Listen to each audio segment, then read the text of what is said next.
All right. Well, I guess we can start off this edition talking about the game of last night, in which the Spurs definitely triumphed on the Thunder, and I really think in the Thunder's case, what they gave us last night is the best that they actually have.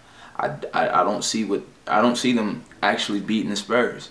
I mean, after you look at the numbers and you look at what the Spurs have done throughout the playoffs and whatnot, I just don't see the Thunder competing with this team on any level. Not in a 4-game series, that is. Again, when you look at the numbers, like I said, your X factor is definitely going to be Harden and Ginobili in this series. If Ginobili doesn't show up, the Spurs more or less will possibly lose. It just depends, because somebody may or may not step up. So those are the factors that you got to think about when you're considering this series. But the fact of the matter is you had Harden, who shot 10 of 13, phenomenal numbers, put up 30 points, great.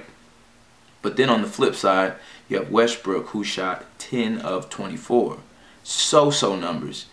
Again, Westbrook shot 7 more shots more than Kevin Durant. You can't have that. There's only one star on each team, period. The stars can choose to share the ball, but the fact of the matter is Kevin Durant isn't getting enough shots when it's crunch time. Like I said, we seen Westbrook shoot lights out in that one game against the Lakers.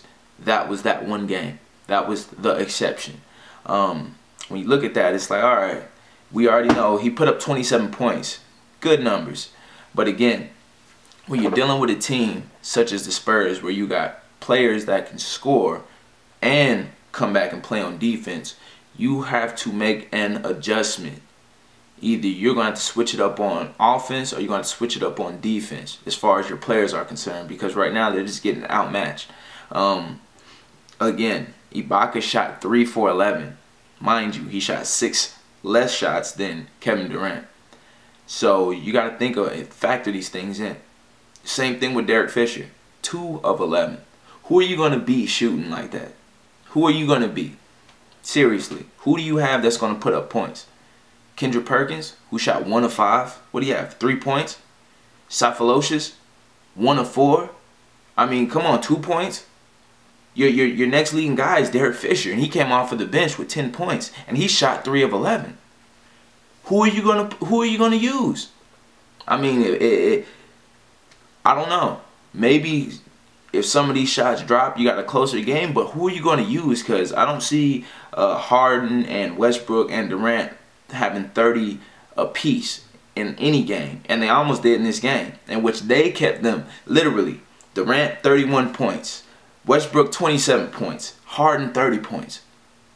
That's not going to happen next game. Somebody else needs to step up. You flip it, but you got to give some credit to the Spurs. You flip it to their end, and mind you, they had 5 players in at least double figures, opposed to the Kansas City or OKC, who's only had 4 players, in which the next player in double figures was Fisher with 10 points. So when you look at that, you got Leonard, who comes off the bench. This dude scored 18 points and had 10 boards. I mean, come on. They got role players that can do that. And I keep saying this, it's about the hungry team. Who's going to go and dive for that loose ball? Who's trying to get a block shot? Who's trying to get a rebound? It comes back to that. If you don't hustle, you're going to get out-muscled, period. And that's just what it is. My mom told me that a long time ago when she used to coach me playing basketball. If you don't hustle, it's done. You will get out-muscled. So again, and here's the proofs in the pudding, where you have a splitter who comes in and only played 11 minutes. And this guy had 8 points and 3 assists. In 11 minutes. Come on now. Who do the Thunder have that can do that? I don't think anybody can do that. So, the proof's in the pudding. As we've seen in Game 2, I think the Thunder play as hard as they can play with their top 3 guys. It's going to come down to the role players. They have to step it up. I mean, period.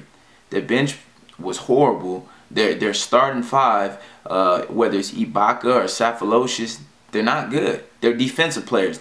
I'll give them credit for that. Great defensive players. But if you can't stop somebody on defense and you have no offense, what are you going to do to counter that?